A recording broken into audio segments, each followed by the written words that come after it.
The epidemic that has stricken London is not the Spanish flu. It is transmitted through the blood, via violent biting, turning survivors into frenzied immortals.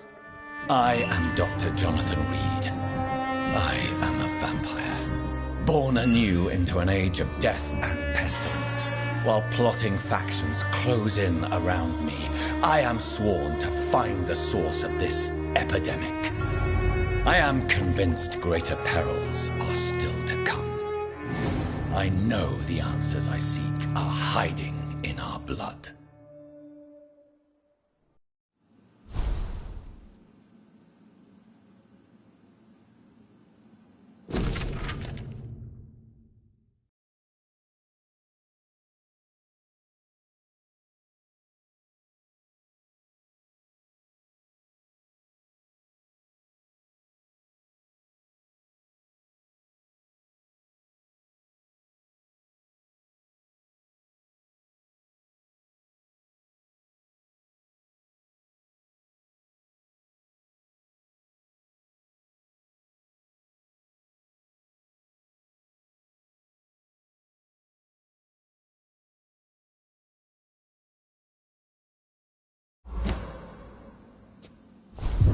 The flower's dying. It needs water.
It's locked, all right.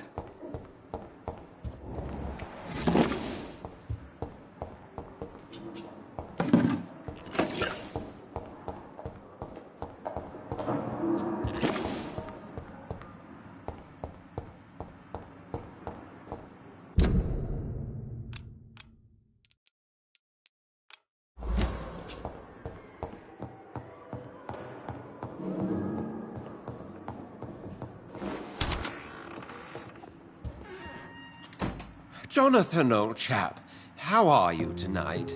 I've seen little of you of late. I was conducting research in my room, away from the nightly routines. Of course, of course. Worry not, I understand.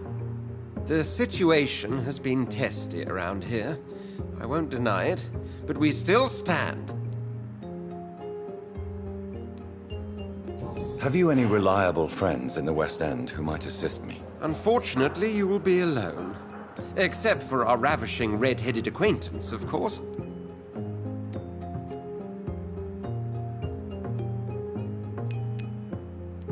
What about the Brotherhood of St. Paul's Stole? Where are they? There are only a few of us, and most others would not speak to you. I am the black sheep of our brotherly flock, you know. What of my commission here at Pembroke Hospital? Nothing to fear, Jonathan. Your position here is in no jeopardy.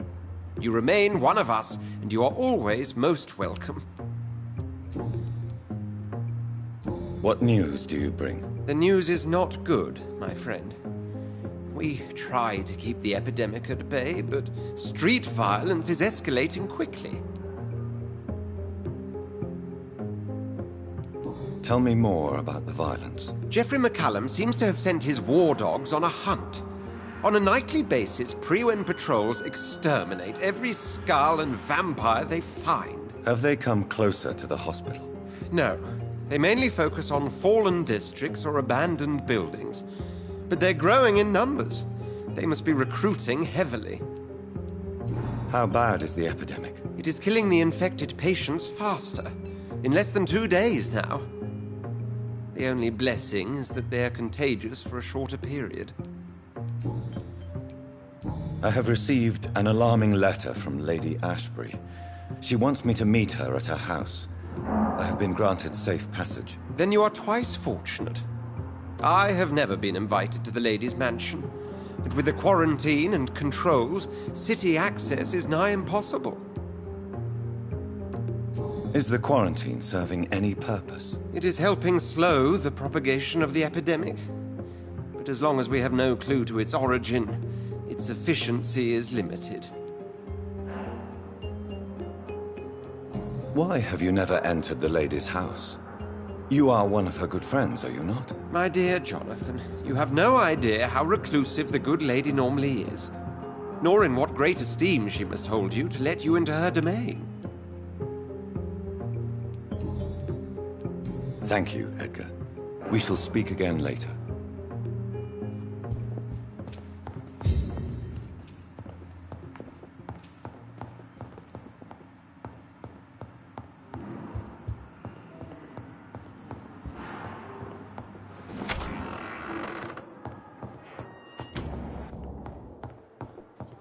I cannot enter.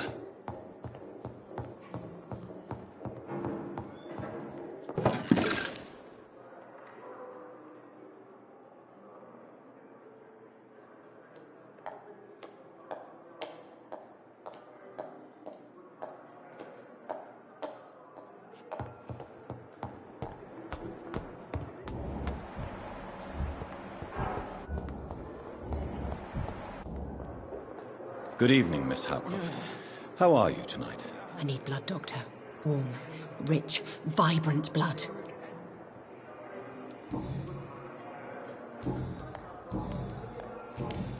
Do you require my services, Miss Howcroft? My condition cannot be understood by you, mortal. This curse is beyond your science. Well, until the day science finally admits failure, please accept this little contribution. Thank you, Doctor. Your efforts are admirable, though laughable. I'll leave you, Mistress of the Dark, to your nocturnal activities.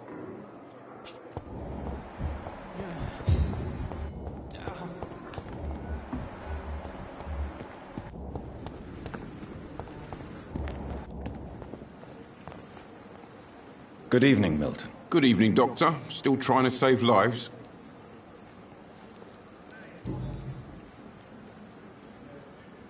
Why do you have such a mediocre reputation among your colleagues, Milton? Fuck them. Nobody knows the horrors I've seen since working here. This city was sick long before the epidemic, Dr. Reed. I know it's a difficult task, but correct me if I'm wrong. Is this not the job you are paid to do? I've seen babies left to die while their brothers were properly fed. Underage girls and boys sold to all manner of perverts. I'm sorry, I don't know what to say. Yeah, exactly. We lack words. So excuse me if I don't look on the bright side of life.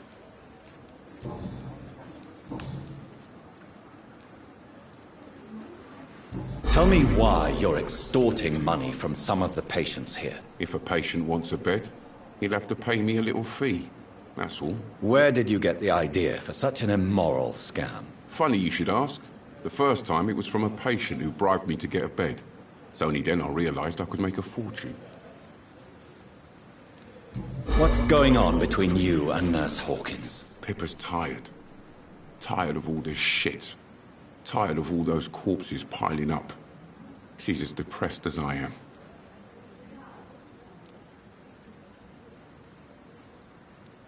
You do realize you could both get fired. Hospital staff are not meant to have intimate relationships with one another. Come on, Dr. Reed. Do you know how many rules are broken in this hospital every day just to keep it running? There's nothing wrong with what we're doing. During the war, I witnessed a few couples, just like you, come together in difficult circumstances. It can be very damaging. Maybe you're right. But we support each other. And that's all that matters. Do you know that Nurse Hawkins is thinking of leaving the hospital? That's not a surprise. We've talked about it already. Does it not bother you? Sometimes I think she may be right. We should run away while we can. Question is, where can we go? Where is it safe? I'd like to see your goods. Wise choice, Dr. Reed. A reliable gun is what everybody needs these days.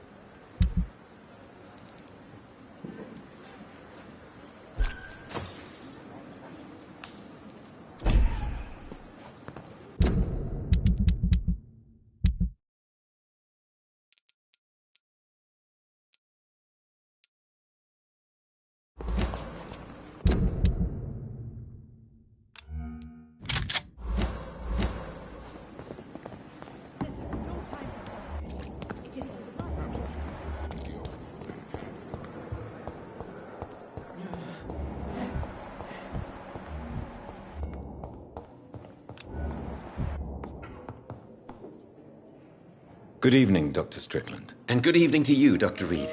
Can I be of any help?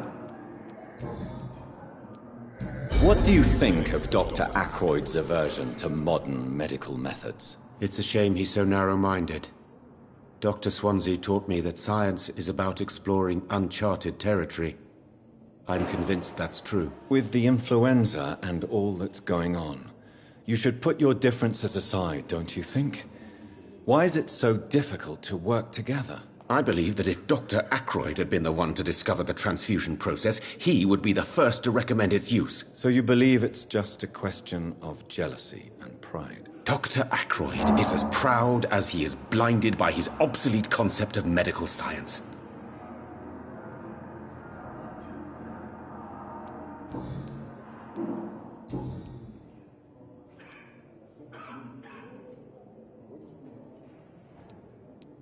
Tell me, Thoreau, what's the real cause of your dislike for Dr. Ackroyd? He refuses to admit that your blood transfusion technique is the only way to save Mr. Fiddick. I'm convinced we must use it. What Dr. Ackroyd really said is that you lack the skill to perform this operation efficiently. Is there anything you have to say about this? It's a false conceit. Dr. Ackroyd secretly envies your reputation. His jealousy blinds him. I'm not the real target here. Tell me more about your willingness to experiment with new medical techniques. Harvey Fiddick is a patient suffering from a severe injury that could cripple him if not treated correctly. I'm convinced your blood transfusion technique could help him. What is it you really want? To save him, or to prove your point? Fair question. I want nothing but to save my patient, Dr. Reed. Especially since I know Mr. Fiddick's story. Tell me Mr. Fiddick's story. Our first diagnosis was compromised because Mr. Fiddick lied to us about the real origin of his injury. He first claimed it was an accident. But why would he hide such crucial information from us? Because he is a proud father, ashamed of putting his children at risk because of his own negligence.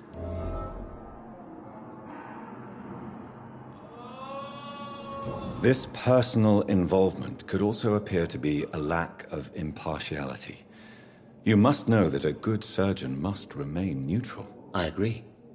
But that does not excuse Dr. Ackroyd's behavior, a man who did not even take time to converse with his patient. Do you think keeping his distance was a mistake? All I know is that I'm taking care of human beings with desires, hopes, and fears. Not some biological machine comprised of blood, bones, and flesh. Do you need my medical attention, dear colleague? I would have been confused if anyone other than you had asked that question, Dr. Reed. But your help is welcomed. There is no shame in helping each other. We're colleagues, after all. Many doctors I have known are too cynical to think that way. I located the shop, but it was vandalized, and the owner is missing. All I found was your order. I was afraid of such bad news. People are so desperate they're ready to burgle a shop for drugs. That's quite a list you ordered. Opium, sodium hypochlorite. It can't be just headaches you're trying to cure. This dreadful influenza, of course. I already ran some tests on hopeless cases. Without success, I must admit. Do you realize you could create a lethal poison without the correct dosage? Then there are the legal ramifications. Is this not true of any medical substance, Dr. Reed? However, if you would agree to improve it, I'd be glad to accept your help. As long as you promise to be scrupulous with your experiments, I may try to gather these substances, and even help improve upon the mixture. That's all I'm asking for, Dr. Reed. That's all I'm asking.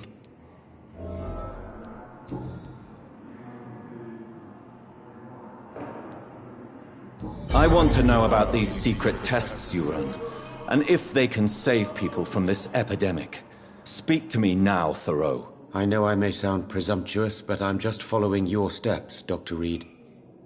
I'm casting away the shadows of ignorance by daring to face them. Self-confidence is essential in our line of work, my young colleague, but only if tempered with the correct amount of cynicism. But you never doubt yourself, Dr. Reed.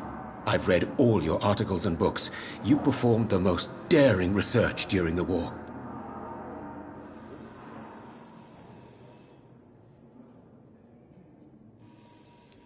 Don't you think we have enough work already? Perhaps now is not the best time to be chasing shadows. Chasing shadows, really? It's funny those words coming from the only doctor here who has spent more time outside this hospital than in. Tell me more about your willingness to experiment. Harvey Fiddick is a patient suffering from... What is it you really want? Fair question. Goodbye, Dr. Strickland. I can't let Strickland put his patients at risk with opium. Perhaps an adjusted formula will deliver more of a placebo effect. Good evening, Doctor. How is my son doing?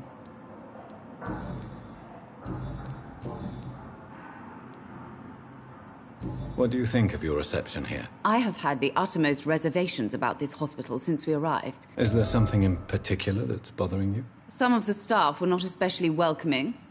I suspect they're not accustomed to dealing with patients of such social standing.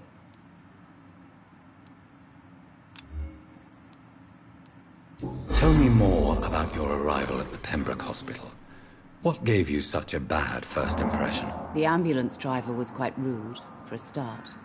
And that nurse, Miss Hawkins, seems to have quite a dubious attitude. What do you mean? She managed to secure a bed for my son despite the epidemic. It was a relief, but it wasn't cheap.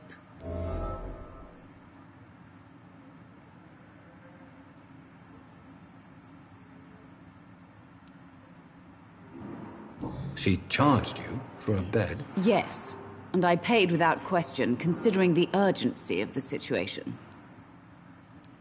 I share your concern, Mrs. Goswick. Be sure that I'll talk to the people involved. I don't expect compensation, Dr. Reed. But I'm aware such behavior would not be tolerated in other hospitals. Waste your time with me.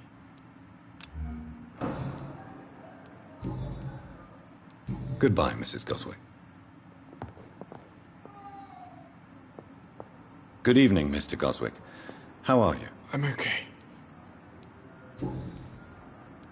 Why did your mother have you hospitalized here? She seems My mother just wants the best for me. How So painful. I'll let you get some rest, then. Good evening, sir. Good evening, Mr. Goswick. How are you? I'm okay. Do you need any help? I'm afraid I may, sir. I don't mean to be a burden. You are not a burden, sir. Healing you is my responsibility. And you have my gratitude for that. Tell me about yourself, Mr. Goswick. I don't want to talk, Doctor. I have to go now, sir. But don't hesitate to contact me if you need any help. I'm all right. Don't waste your time with me. Under an idiot.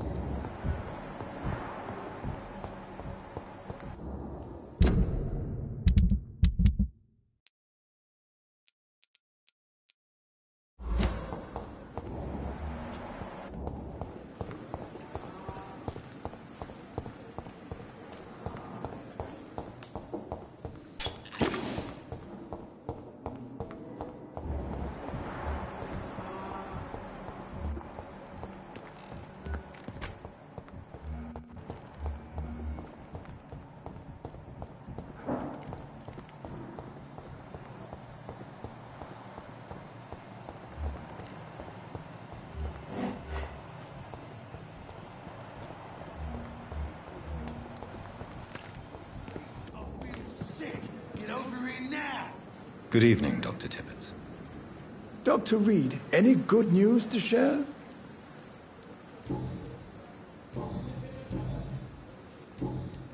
Do you need any medical assistance yourself, Doctor? Yes, indeed.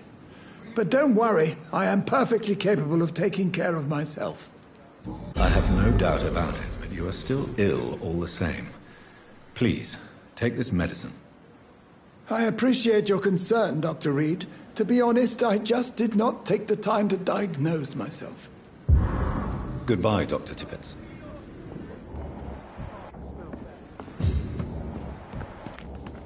At least the mistress of the dome.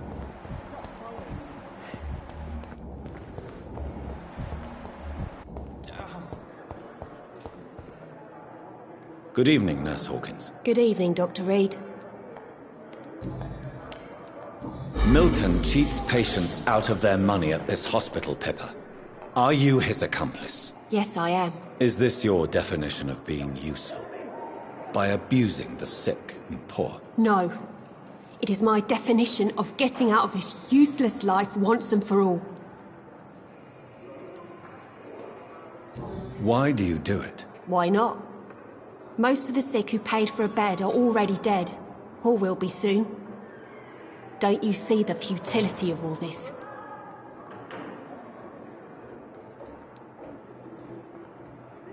You put a price on hope. This goes against everything you swore to uphold as a nurse. Report me then, Dr. Reed. Report the little nurse and keep on lying about the surgical errors, the wrong dosages and diagnostics that we all covered for the sake of our colleagues. Whose idea was it? What difference does it make? We did it together, and I'm guilty as charged. Answer my question. It was my idea first, even though Milton would say it was his, to protect me.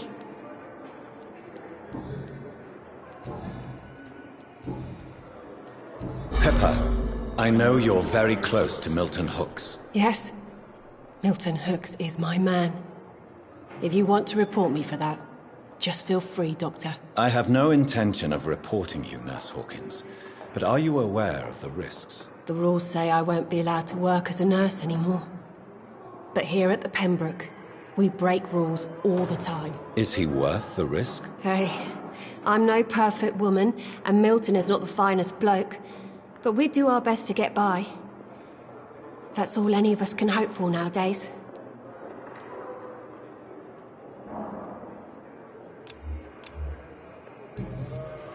Goodbye, Nurse Hawkins.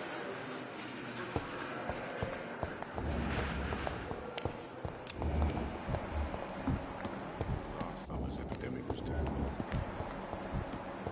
We are overwhelmed by this horrid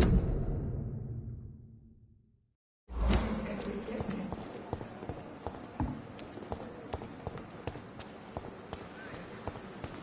Is this supposed to be your...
It's locked, all right.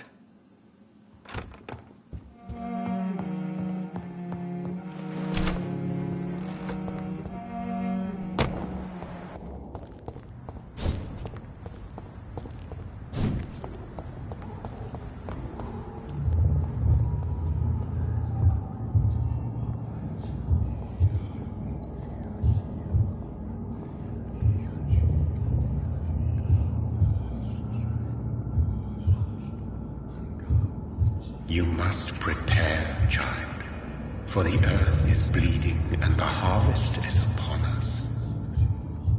Stay away! Whoever you are! This is no time for petty quarrels, my champion. Can you not hear? The famished queen has awoken.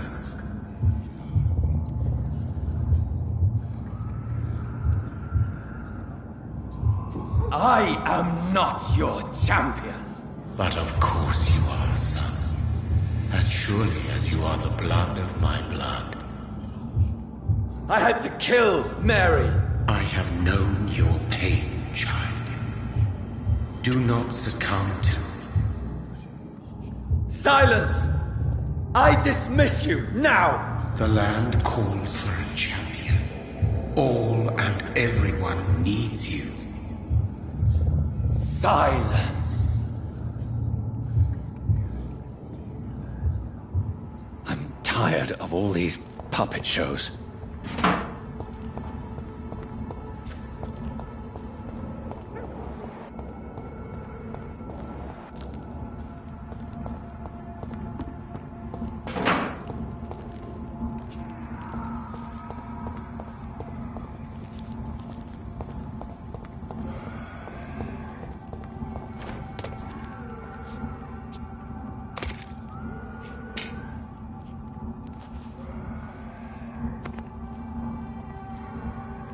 They want war. I'll show them war. Whatever this poor woman did, nobody deserves this kind of punishment.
I cannot enter.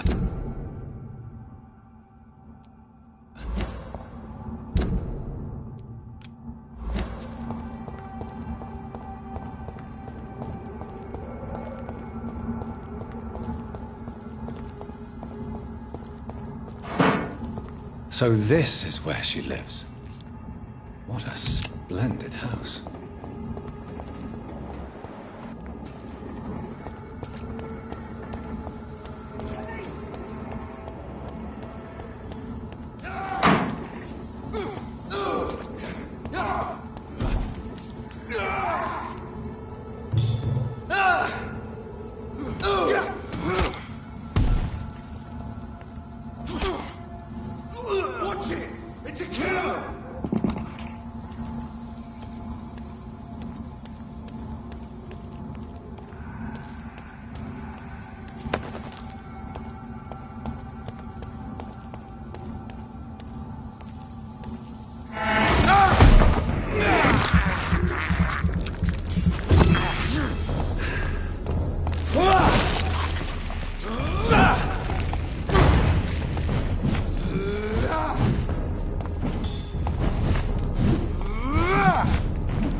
Dr. Reed, welcome. How are you? As good as one can be, considering the circumstances. Yes. Death and affliction seem prevailing themes of late. Please, come in. We have much to discuss.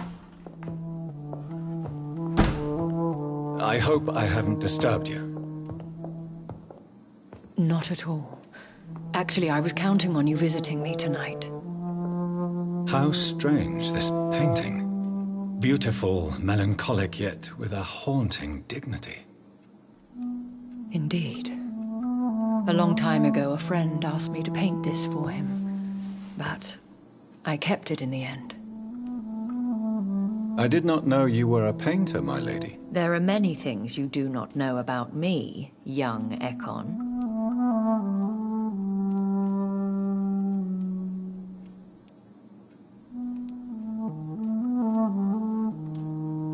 Please, call me Jonathan. Please excuse my behavior, Jonathan. I tend to tease my friends when uneasy. What is bothering you, my lady? Your letter was quite alarming. We will talk about this in a few minutes. For now, I would like you to tell me about yourself. How have you been since we last met, my friend?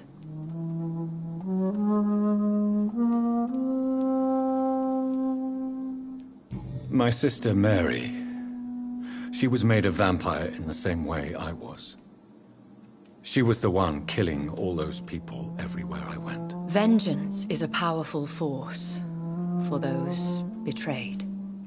Made vampire through careless error. Victims by surprise.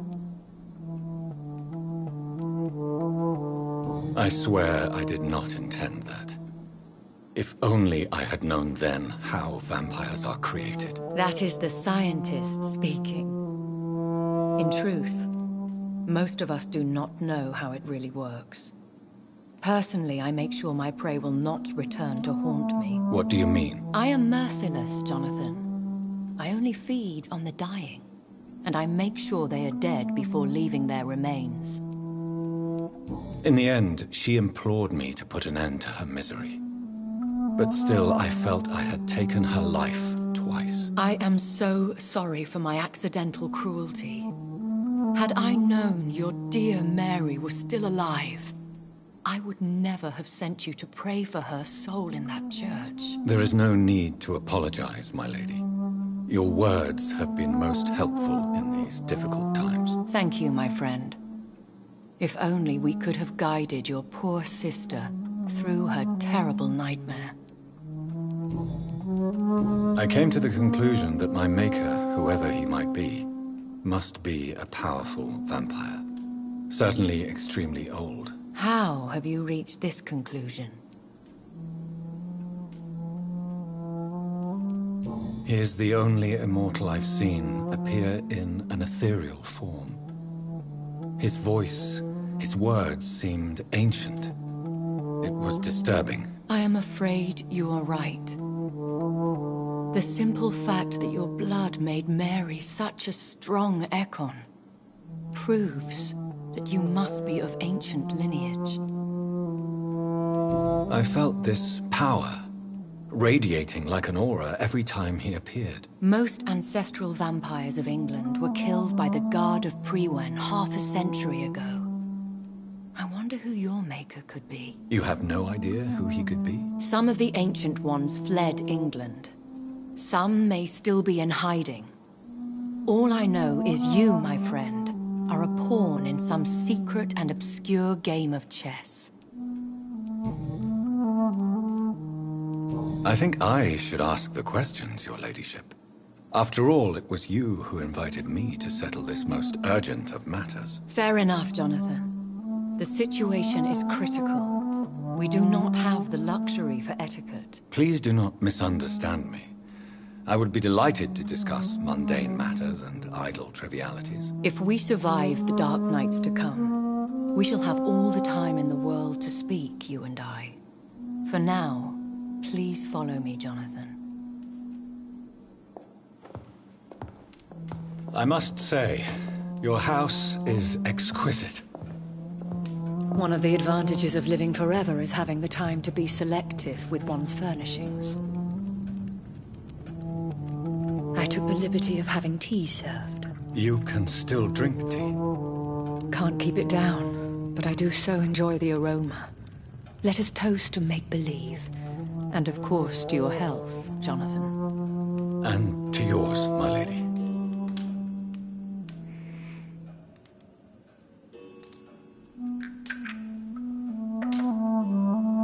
Please, call me Elizabeth. So, my lady, why, truly, did you invite me here? I've been asked to deliver an official invitation to meet the Ascalon Club.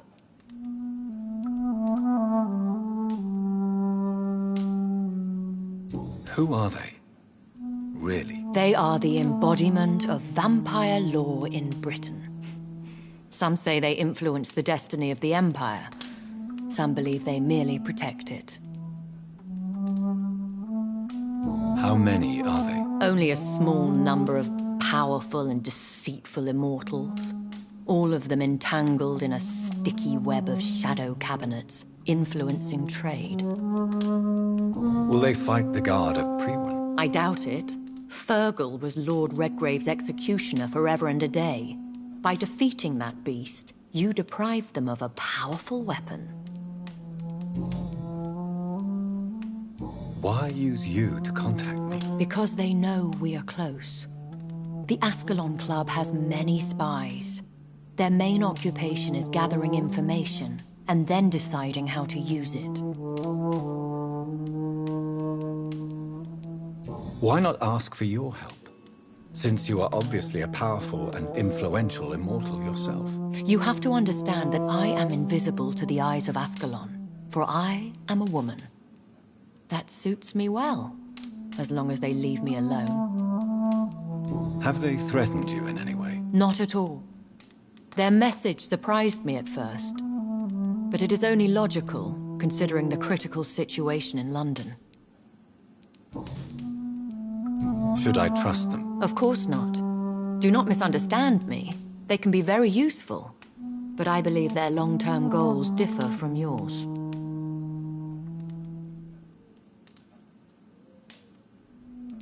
Why meet them then? Because nothing truly important can be achieved in this city without their consent. They could be powerful allies in this current situation. Should I lie to them? We all lie, Jonathan. It falls to you to choose your behavior. The most important rule is to show them due respect. They have done nothing but impede my investigation since I became known to them. Why would they want to see me now? I guess they now see you as Ascalon material. They must have found out what happened to your sister. Proof of the potent blood flowing through your veins. I'm not sure I can accept their invitation. I have seen their handiwork. How Fergal the Beast imposed the club's law. You have no choice, Jonathan. Even I would not openly defy Lord Redgrave, the chairman of the Ascalon Club. What can you tell me about Lord Redgrave? Who is he? Lord Redgrave is the founder and chairman of the Ascalon Club. Most mortals know him as the Earl of Bristol. He is rich and extremely influential. Have you met him? Only on rare occasions, for he never goes outside the club. And women are not awarded membership, even immortals. How old is he? How long has he been a vampire? Lord Redgrave claims to be the progeny of William Marshall, the most valiant knight who ever lived. If that is true, he could be very old. How powerful is his reach? The Ascalon Club may be the most influential secret society in England. Not all its members are immortals, but they are all very powerful. Any familiar or famous names? As the richest, most relentless British tycoon, Aloysius Dawson is considered ideal Ascalon material and has been watched for years. They are not all immortals. How is that? The club is mainly comprised of political figures who seek the safety and expansion of the Empire. The most loyal are awarded immortality. If you are convinced I must meet him, I will heed your advice. Thank you, Jonathan. I understand your reluctance to brush shoulders with London's vampire elite. But we have no choice. Is the situation that critical? Yes.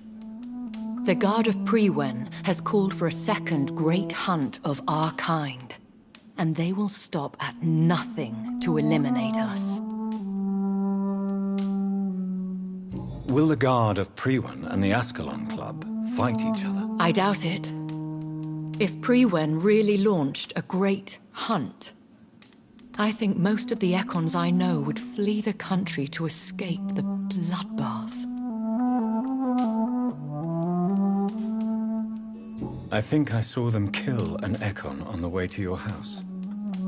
They seem to have a list with names. To launch another great hunt, they must have collected intelligence on vampire identities and whereabouts. They are a resourceful lot.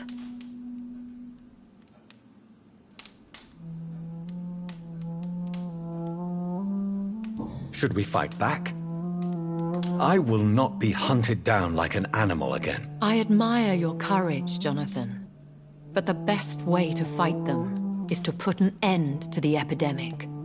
This is the only way to clear the air. What is a great hunt? The first great hunt was launched about 75 years ago.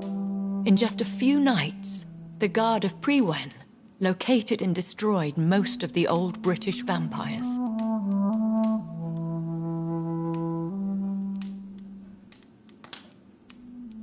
How did you survive the first hunt? I fled, Jonathan. Like most vampires who survived that slaughter. And I secretly came back when I was sure they had lost my trail. Why start a second one? Prewen has always seen us immortals as a threat to mankind. My guess is they suspect one or more of us is the cause of the epidemic. You should flee then. Leave London, the country even. I have seen the Guard in action. They are merciless. Your concern warms my heart, Jonathan. But fear not. If the situation gets too dangerous, I shall retreat to my secret Scottish manor. I could hide you in my luggage, if you wish. Thank you for the offer. I shall keep it in mind, but I have much to do here. There is a question I must ask you. Could Lord Redgrave be my maker? I doubt it. If Lord Redgrave had made you his progeny, he would not have seemed so surprised when you demonstrated the strength of your lineage. Will I ever discover the identity of my maker? Maybe not, Jonathan. We know for sure you were made by a powerful vampire, but most of those fled England long ago. You have no idea at all? You seem to know so many things about the secrets of the vampire underworld. Even if I had my suspicions, I would not dare give you a name so soon. All I can say is this. I will make inquiries and keep you informed.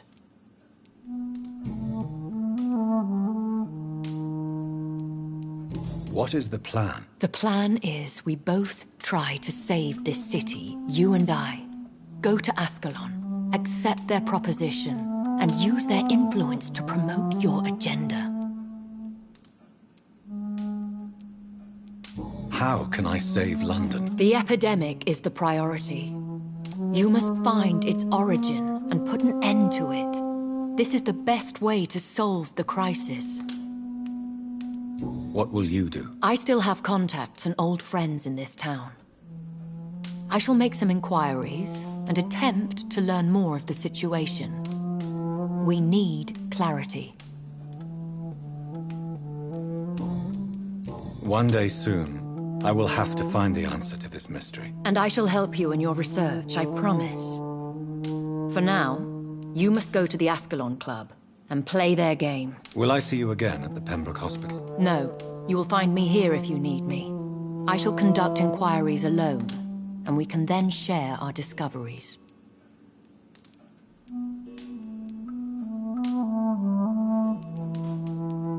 When will we meet again? As soon as you meet Lord Redgrave, I suppose. Fear not, my dear. I shall only be a heart's beat away. I want to thank you for all your support and your help, my lady. Could you do me a last great favor and call me Elizabeth? I should be honored, my lady. Then it is settled. Finally, some good news in these dark hours. Thank you. I appreciate the advice. I had best prepare myself to meet this Lord Redgrave now. How thrilling to meet the Earl of Bristol in the flesh, so to speak. Something tells me you're not very keen on the man. Don't get me wrong. The gentlemen of the Ascalon Club are honorable, but their attitude and opinions are somewhat antiquated. I see. As long as they deny access to female applicants, I will leave them to their antediluvian considerations as to the natural order of things. Jonathan, promise me you'll be careful. Of course. But why the fear in your voice?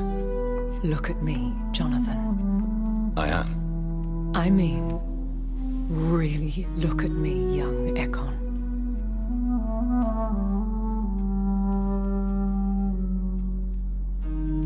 We may be deceptive by nature, but this heart of mine has always told the truth.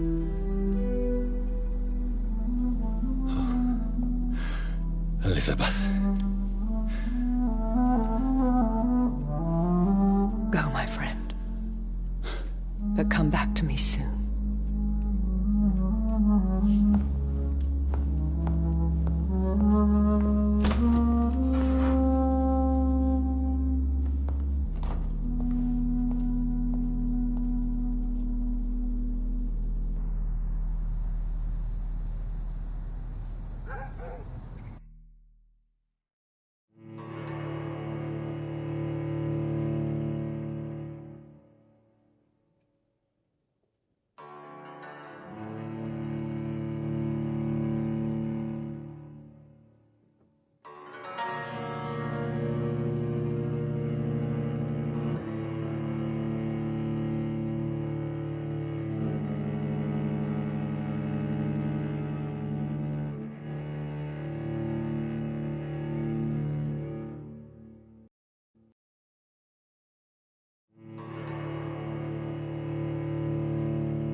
So, time to visit the Ascalon Club.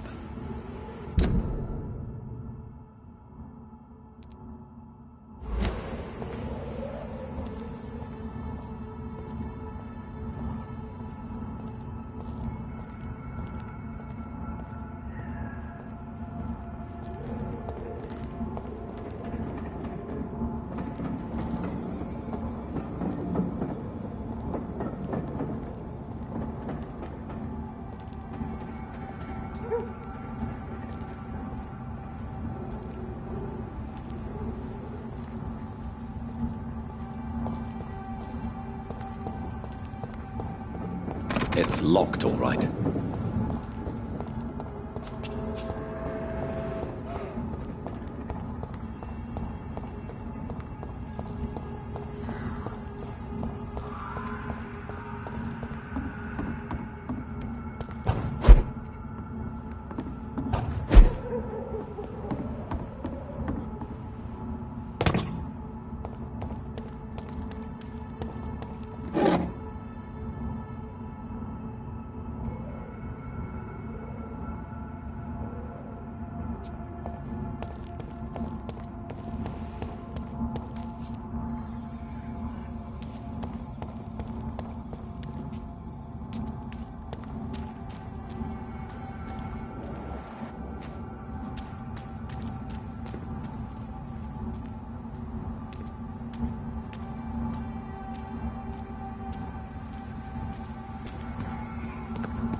I cannot enter.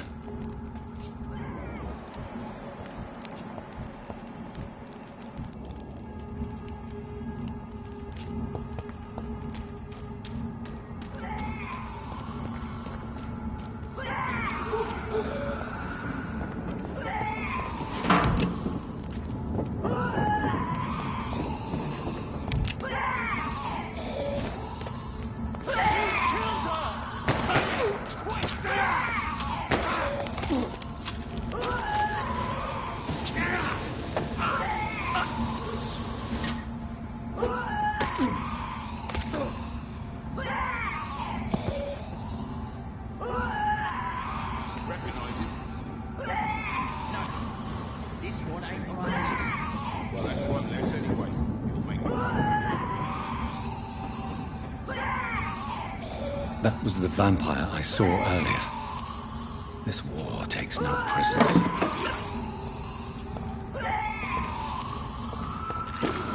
It's locked.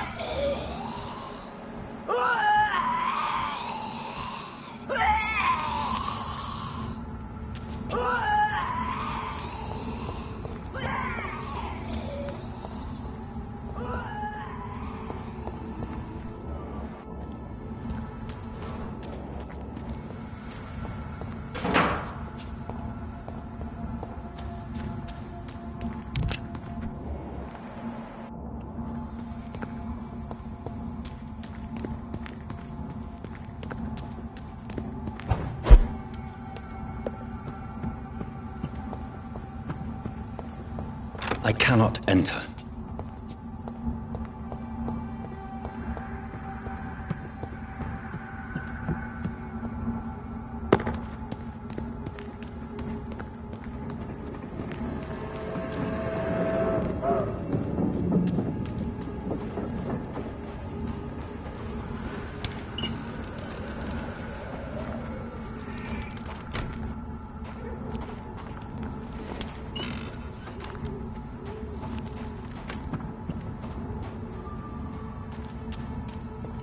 The West End.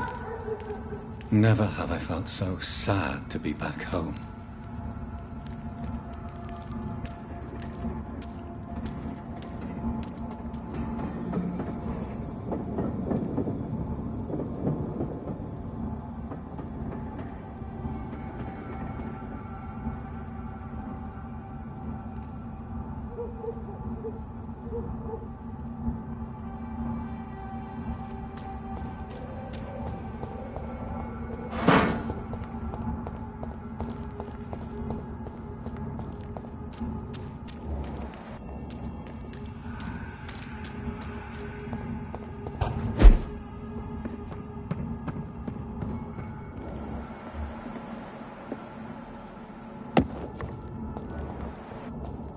Are you from Ascalon?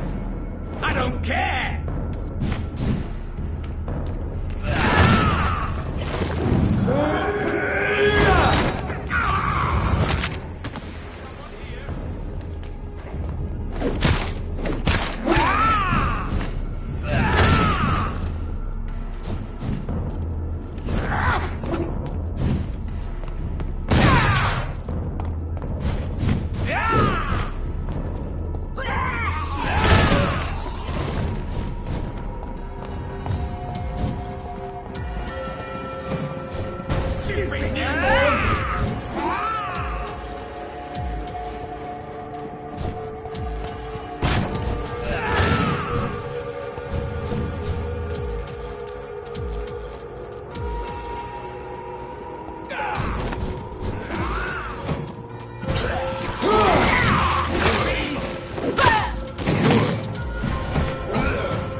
you lost your mind? What do you want from me?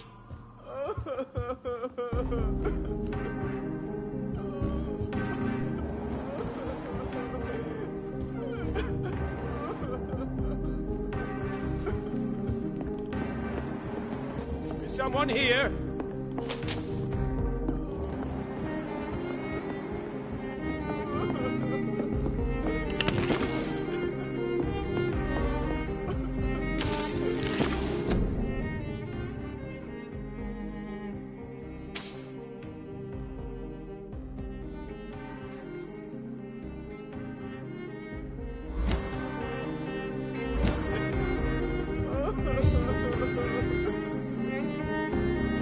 Somebody!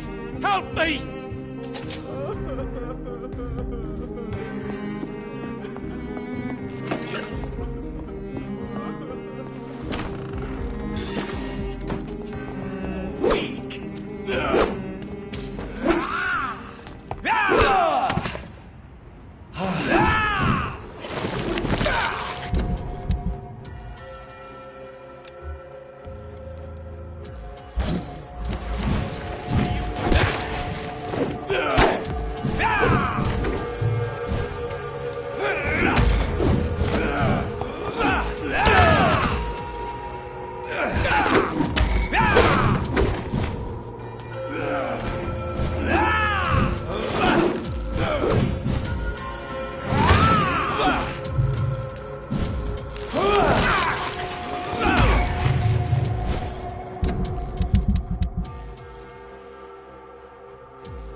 I'm Dr. Jonathan Reed.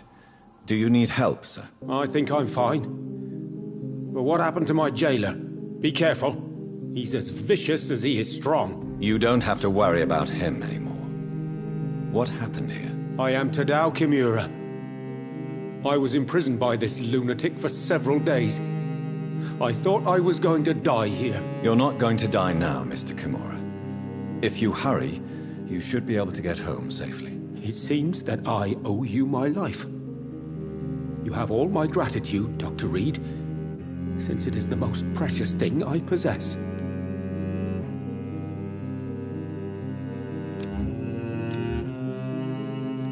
Goodbye, Mr. Kimura. Take care.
The Ascalon Club. The heart of British vampire society. Not quite as subtle as I expected. Between men and women. Women's right to vote is only the first step.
you know where you are standing right now?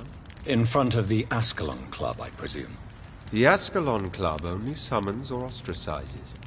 What is your business tonight? I received an invitation. I'm Dr. Jonathan Reed.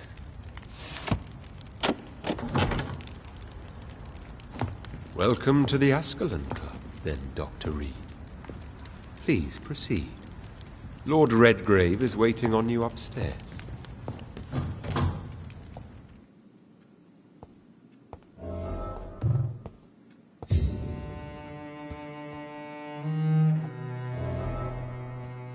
There has been quite a battle here.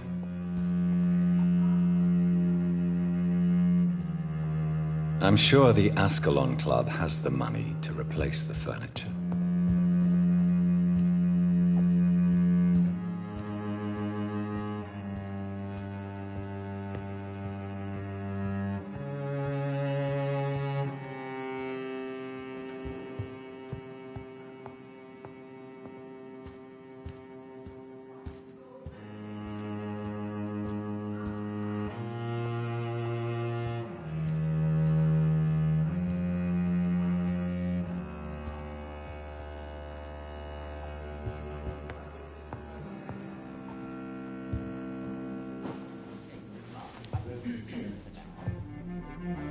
Good evening. We repel the intruders for now.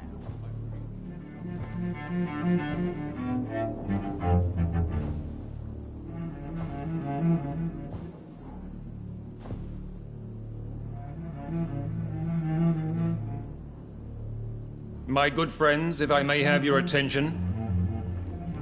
Behold our visitor, the good Dr. Reed. Newborn of blood so pure and strong that even my friend Fergal Bansher was no match for him. Here, here, here! Come forward, young Ekon, for we have so much to discuss. Welcome to the Ascalon Club, Dr. Reed. I am Lord Redgrave, Earl of Bristol and chairman of this exclusive association. Lord Redgrave. At last we meet. I've been eager to make your acquaintance. I've heard some astounding things about you. Please accept my condolences for your loss, Dr. Reed. Thank you, my lord. Lady Ashbury expressed your wish to meet me. Yes. The lady has always been a useful acquaintance, though not always reliable. Is she a good friend of yours? She has proved to be helpful on many occasions. The centuries have taught me never to trust a woman completely, especially if she is a mortal. Too prone to emotions, if you ask me. Too fickle when it comes to important decisions. My lord, do not expect me to speak ill of Lady Ashbury. Of course not, and I praise your loyalty. Would you offer the same fidelity to the Empire? What do you mean? I speak of the Skull Plague that threatens London and the country. You have been on the front line in the East End, but the time has come to open up a second front here. The epidemic has escaped the quarantine. You have new cases of the outbreak. We don't know for certain, but we cannot allow the disease to threaten the prominent heads of Great Britain.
Why have you asked me here? Because the crisis is escalating.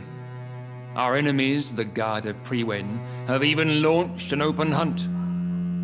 The only way to calm things down is to put an end to the epidemic. You want me to find possible sources of the outbreak in the West End? Is that it? Ah, straight to the point, like all eager newborns. We shall have time to talk about all this, Dr. Reed. But first, I should like to get to know you better. Talk? Is that the only reason you asked me here? Well, no. I also wanted to meet the intriguing Ekon who made such a powerful progeny of his sister. You have not learned the name of your maker, am I correct?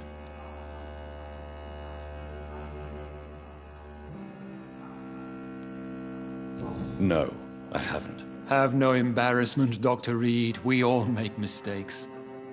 But whatever your lineage, you are definitely Ascalon material. What do you mean? I would like you to become a member of the Ascalon Club, and to serve me as such.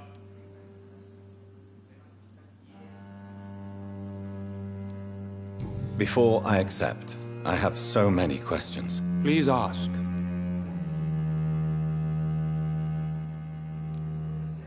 What does it mean to be a member of the Ascalon Club? It means that you swear to protect the interests of the Crown, that you become a loyal servant of the British Empire.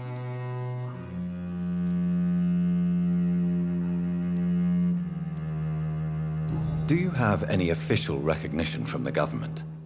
A charter from His Majesty the King? No. Of course, the Ascalon Club publicly supports the Empire, but the true nature of its members remains a secret. Am I supposed to follow orders? As founder and chairman of the club, I alone am entitled to make demands of our members, and I do appreciate obedience. What is the Ascalon Club's express purpose? We follow the credo of William Marshall, the greatest knight who ever lived. As was he, we are sworn to protect the British Empire. What does Ascalon mean? Ascalon was the lance wielded by St. George, glorious patron saint of England when he... And like that lance, we pierce the hearts of all our nation's enemies. William Marshall founded the Ascalon Club. Not exactly. William Marshall granted me immortality, and I founded the club a few years later. The good knight has been gone for so long. I killed Fergal, who claimed to be one of yours, sent to cleanse the East End of all Skulls. Will his death be an issue? Do not worry. My priorities have changed. Fergal was a zealous servant of mine, but like any servant, he had his limitations and is readily replaced if necessary. I agree to join the club. This is good news. Good news indeed in these crucial times. Let's inform the Assembly formally and proceed with your initiation. My initiation? Fear not. Nothing fancy nor dangerous. It is just that we, the members of Ascalon, believe that tradition and custom are the backbone of this country.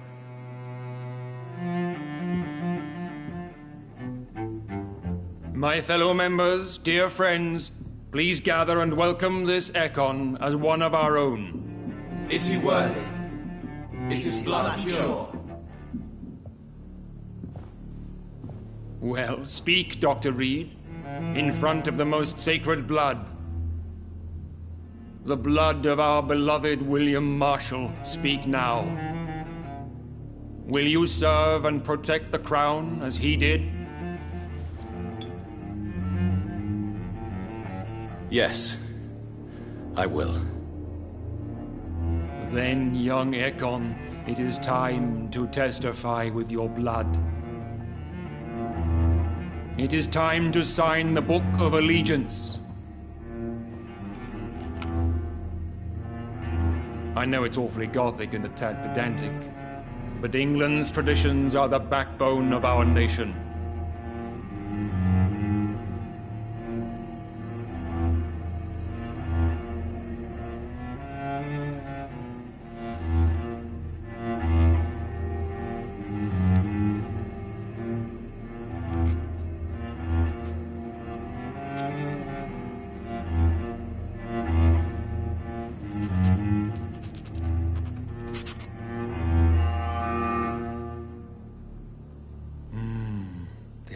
powerful.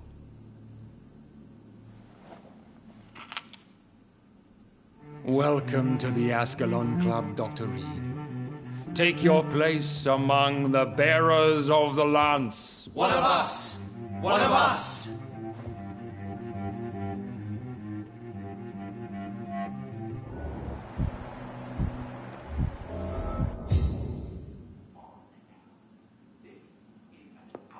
I personally went patrolling last night in the West End, and I spotted at least... Good evening, Dr. foreign Reed. echoes. How does it feel to be this evening's centerpiece?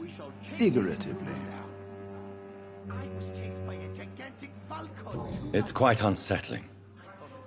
As a doctor, I am more used to being the observer than the subject observed. Do not be alarmed. The Ascalon Club has a tried and tested policy for choosing its initiates. May I ask who you are, sir? Why would you be interested? Well, as you seem to be the only man in the room with a beating heart, you draw quite a bit of attention yourself. Ah, vampire senses never cease to fascinate me. They dwarf those of mere mortals. I am Aloysius Dawson, by the way. Are you a member of the club? Yes, I am. And I have been for many years. And will be until the day I die.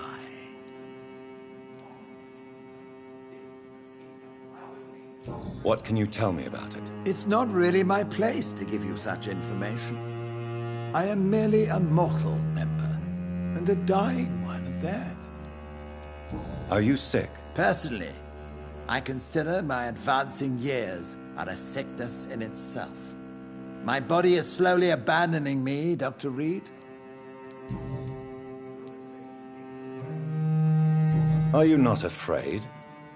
You are surrounded by vampires. Sir, it's for that very reason that I joined the club in the first place.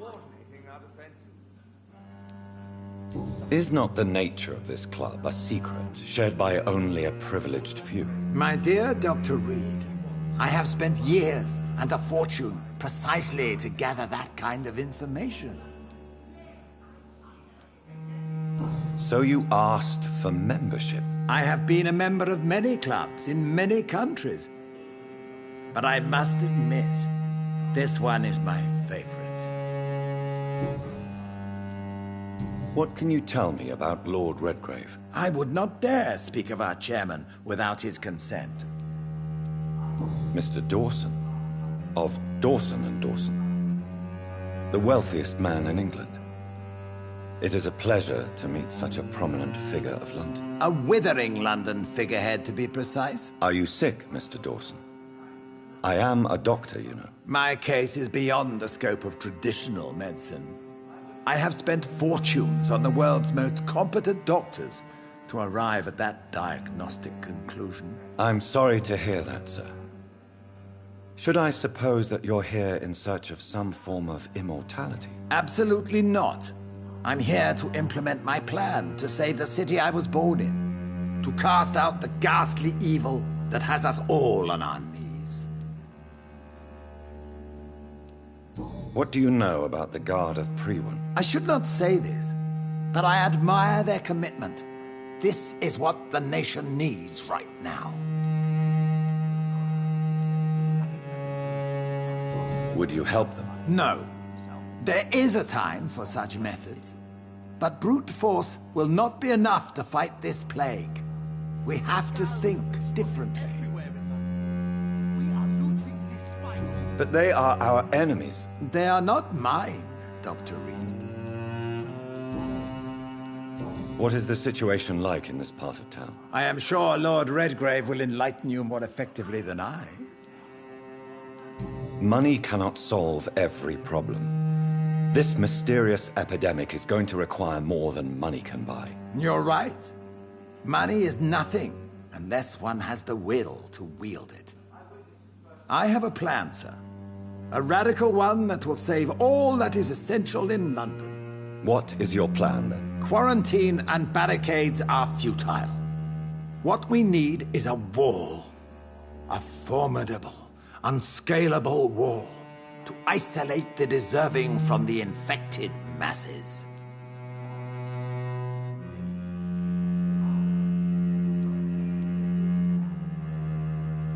But that would segregate the rich from the poor, would it not? It would be unjust. Our only course of action must be to save England. And to save England, we have to make sacrifices. Are you not mistaking sacrifice for summary execution? Why do you care? Are you not a vampire? Removed from all mortal concerns? Decisiveness is what the city needs, and it needs it now.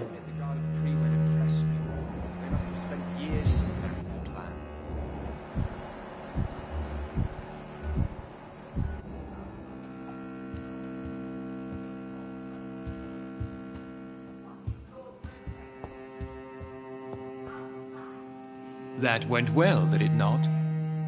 It is always useful to bolster the troops' morale, especially before a difficult battle. You have the makings of a general, my lord. I was, though very long ago. Well, not quite a general, but a proud defender of the crown. So why did you really want to meet me? Straight to the point again, young Ekon. All right, let's talk, you and I, Lance Sparrow. I'm listening, my lord. According to my spies, you have worked with Dr. Edgar Swansea on the epidemic, and your findings were quite alarming.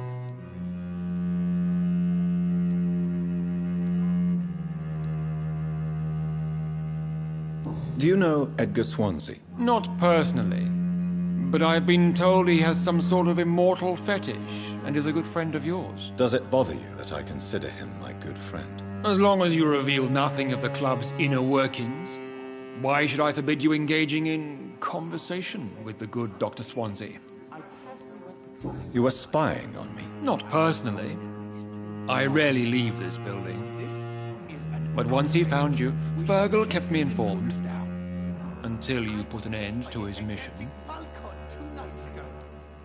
Who was Fergal?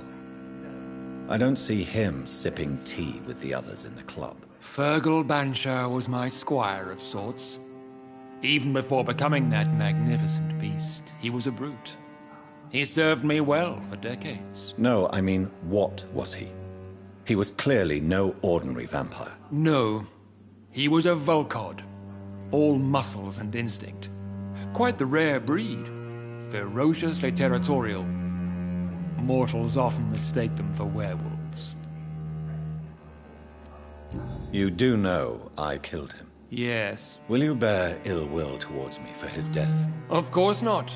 Your victory was quite impressive and courageous. You earned my respect.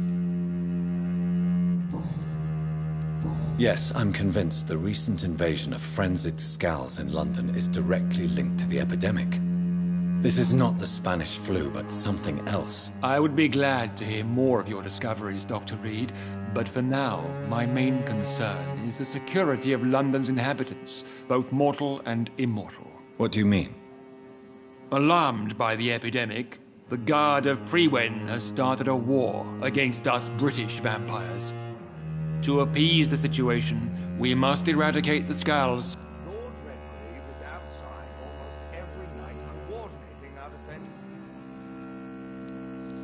Skulls are hostile vectors of contagion. That is a fact. But first and foremost, they are victims. I agree, Dr. Reed. Most of the new Skulls who roam the streets at night used to be good British citizens. But they must be put down nevertheless. So, what do you want me to do? I want you to investigate the city thoroughly.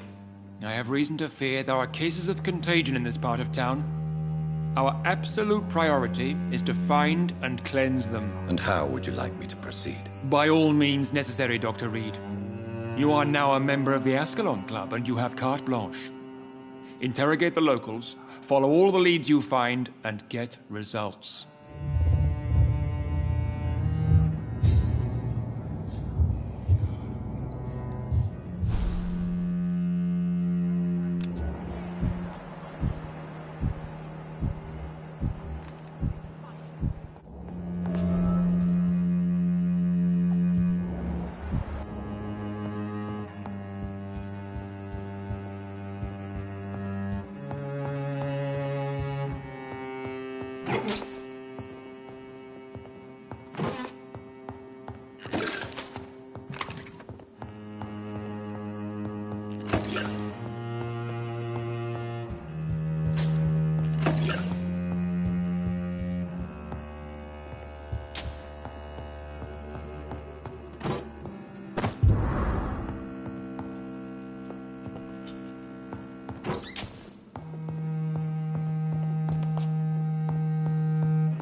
Welcome to the Ascalon Club, then, Victory.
I think Lord Redgrave just suggested I was sired by an ancient vampire.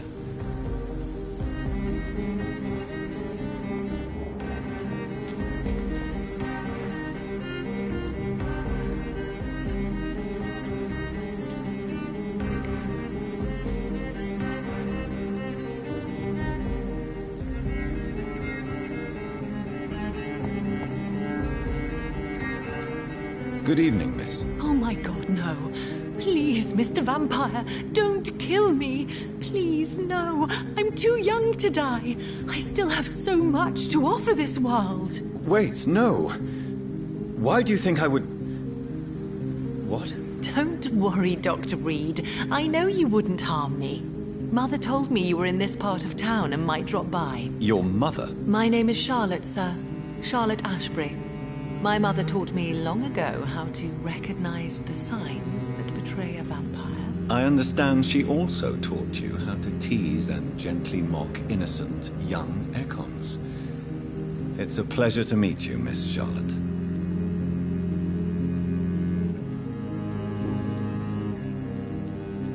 What do you think about this part of town? I was raised here, and I suppose it feels like home.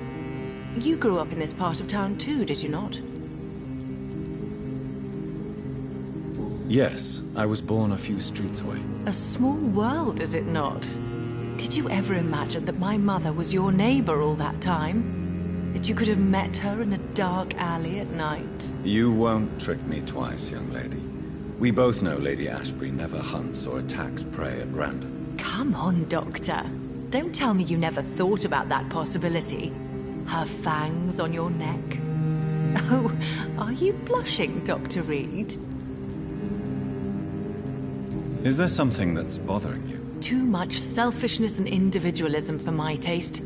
Even when there was no epidemic. Even if that's partly true, may I remind you that many charitable institutions are financed by the selfish and filthy rich. I suppose you're right. But society must reform and renew itself, or we are all done for.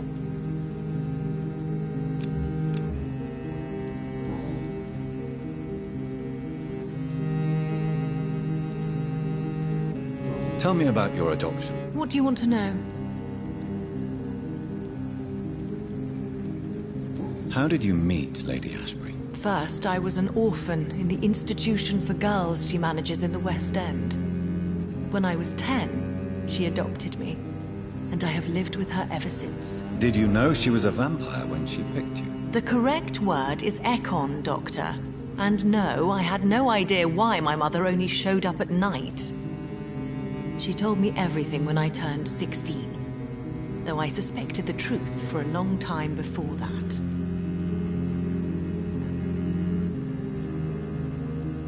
Who are your real parents? Elizabeth Ashbury is my real mother.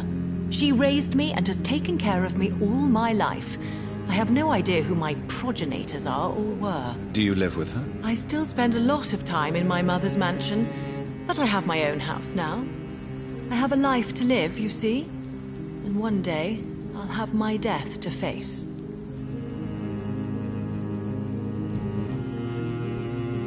What are you doing out here? You mean, what do I do outside at night since I am a woman? Let me ask you a question, sir. Would you ask the same question of a man? Actually, yes.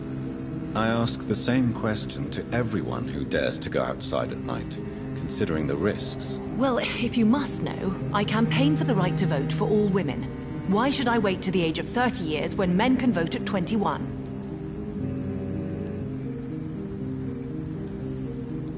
How are the locals reacting to your claims? People here can't wait for a wall to be built to isolate the West End from the rest of town. That's how progressive they are. If this happens, Emily and I will blow it up. Explosives are very dangerous, young lady. And who is this Emily? She is my best friend, and a suffragette too. She was supposed to campaign with me tonight, but hasn't turned up. Have you any reason to be worried about her? Recently, Emily started to believe in... well, she got interested in vampires. I'm afraid she might be in trouble. Let me guess. You spoke to her about us, didn't you? Despite your mother's warning. I think I should try to find your friend. Oh, that would be top-notch. I can tell you where she might have gone. You have my thanks, Dr. Reed. And please, don't tell my mother.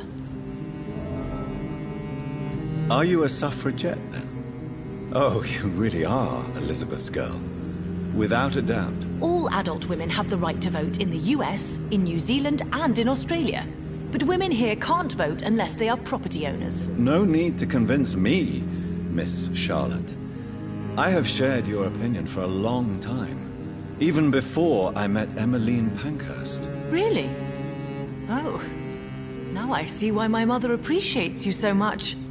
Too bad there aren't more men like you in the vicinity.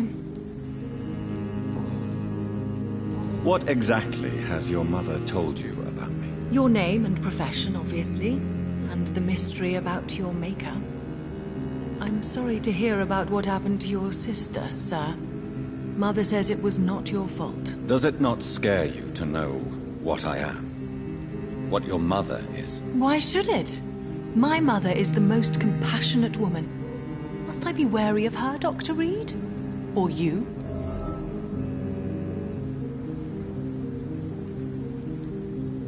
Perhaps it's wise for a mortal never to totally trust a vampire. Your mother herself told me that we Ekon are creatures of deception. Maybe it's because we seem so alive. That may be true for a naive girl, but I have the best teacher when it comes to getting rid of an insistent immortal. Your mother is not like any other vampire I've met. I believe she thinks the same about you, Dr. Reed. I'm investigating the source of the epidemic in this district. Have you noticed anything unusual recently? A few days ago, I spotted a strange house while campaigning for women's suffrage. Awful smell. No answer when I knocked. Where is it? It's the Mullaneys, a nice family who live in a big house near the park in the eastern part of this neighborhood.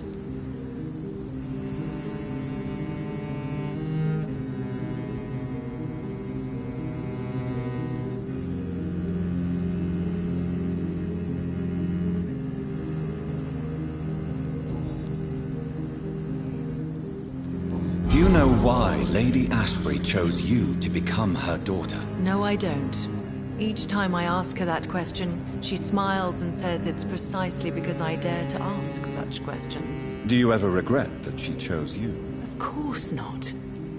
Though I often wonder if she adopted others before me. If so, where are they buried? How was it for them to pass through life with a never-aging mother?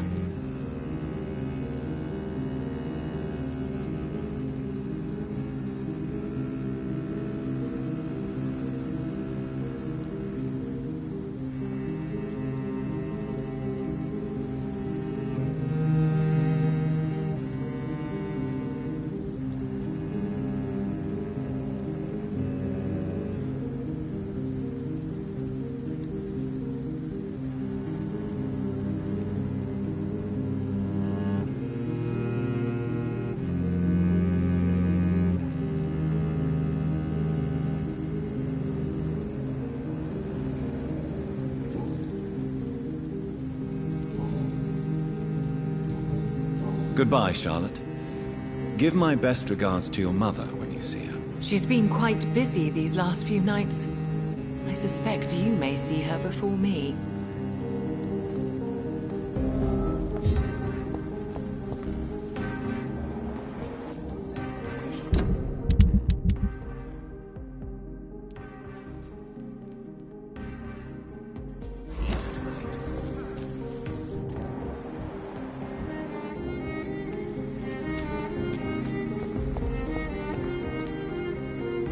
Good evening, sir. Please forgive me for disturbing you. I'm a doctor. I never judge a man by his title, but by his attitude. And you are not disturbing me at all. I am Calhoun Russell, and I welcome you. Well, I must admit it's good to receive a warm welcome for once. I'm Jonathan Reed. Welcome, Dr. Reed. Welcome to my humble shop. I'm investigating the source of the epidemic in this district. Have you noticed anything unusual? Not really. Wait, now that you mention it, I don't see the McPhersons in my favorite restaurants. They love delicate meals too, you understand. Thank you. It may be nothing, but I'll investigate anyway. Where do they live? They have a house in the southern part of the district, somewhere north of the railway bridge. There is a courtyard, if I remember rightly.